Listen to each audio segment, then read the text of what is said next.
జలపల్లిలోని మోహన్ బాబు ఇంటికి పోటాపోటీగా బౌన్సర్లు చేరుకుంటున్నారు. మంచు విష్ణు తరపున 40 మంది బౌన్సర్లు రాగా పోటీగా 30 మంది బౌన్సర్లను మంచు మనోజ్ తెప్పించారు. మనోజ్ తరపు బౌన్సర్లను లోపలికి సెక్యూరిటీ అనుమతించలేదు. దుబాయ్ నుంచి మంచు విష్ణు వచ్చారు. సినీ నటుడు మంచు మోహన్ బాబుకు ఆయన చిన్న కొడుకు మనోజ్ కు మధ్య ఆస్తుల పంపకాల విషయంలో గొడవ జరిగినట్టుగా మీడియాలో వార్తలు హల్చల్ చేశాయి. ఈ విషయం ఇటు సినీ ఇండస్ట్రీతో పాటు ఫ్యాన్స్ లో తీవ్ర చర్చానీయాంశంగా మారింది.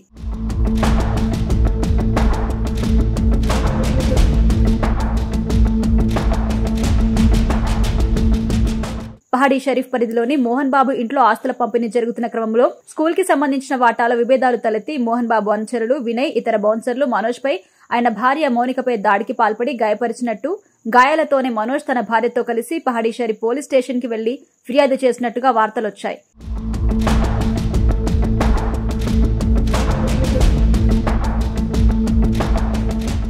ఈ విషయమై మహేశ్వరం డీసీపీని సంప్రదించగా డయల్ 100 కి కాల్ వచ్చిందని, వ్యక్తిగతంగా ఎవ్వరూ ఫిర్యాదు చేయలేదు అని స్పష్టం చేశారు. ఇది ఇలా ఉండగా కాలుకు గాయమైనందున మంచు మనోజ్ తన భార్య మోనికతో కలిసి బంజారాహిల్స్ లోని ఒక ప్రైవేటు ఆసుపత్రికి వచ్చారు.